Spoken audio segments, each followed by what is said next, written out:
Now Central Oregon's local alert weather with Katie Suniga. Here is my viewer photo for today, and I picked another one like this. We had a similar one last week when the systems start rolling in. It's fun to see the pictures and watch these systems as they progress through the viewer photo. So if you have one that you would like me to share, go to ktvz.com and click on the share option across the top and send it my way. Here's what it looks like now on that satellite and radar image, and as you can see, we've cleared up for the most part along the Cascades and here within the region, but we are far from being done with the possibility of having showers and even mountain snow more before the week ends. We're seeing some stronger winds now in the Redmond area, watching these as this trough is moving into the region. It's given us some stronger winds today, and we may see some gusty winds into the night tonight, back in that 20-mile-per-hour range. Tomorrow, not expecting the wind to be quite as gusty, but we still have a possibility. If you see here with this trough that we've been watching, this is the one that dropped down, grabs a bunch of that moisture and brings it into the region.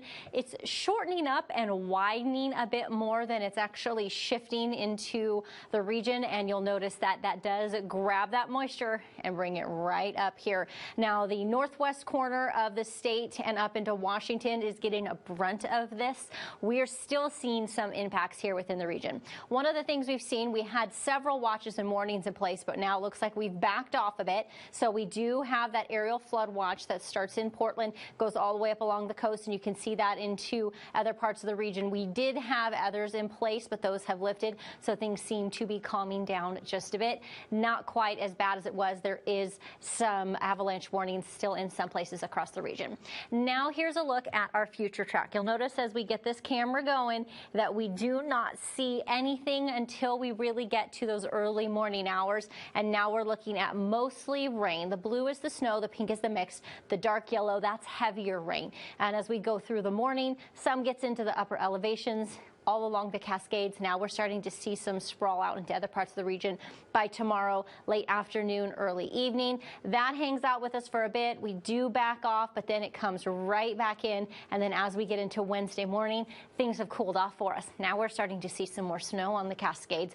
That does spread out, and we'll begin to see some snow in the higher elevations, but that is surrounded by that chance for rain. Our temperatures are going to be a bit warmer a bit cooler for us as we go Wednesday into Thursday. And look at that continued snowfall there along the Cascades. That's fantastic. Rainfall possible accumulation total. So here we are going through the morning. You know, we saw that we don't have too much happening by tomorrow morning, but once we get through the afternoon and early evening, that's when we begin to see some of that starting to accumulate. Going overnight Wednesday into Thursday, a bit here and there, but you'll notice once we got into Wednesday, these numbers really start to take off for us. Now we're getting up into that 0.2 of an inch, which is great. We would need an entire inch to close that gap in the deficit that we need, but a 1/4 of an inch would be nice. Here are the current temperatures for us as we go into the evening. We are much warmer than we have been. Those clouds definitely keep us warm overnight tonight. Our lows in the upper 30s to mid 40s. Daytime temperatures may be a degree or two warmer than they were today, but we do have those cooler temperatures, like I mentioned, that happen later on in the week around Wednesday into Thursday. Now we're starting to see just below average, and we keep those mid to upper 40s all the way through the weekend.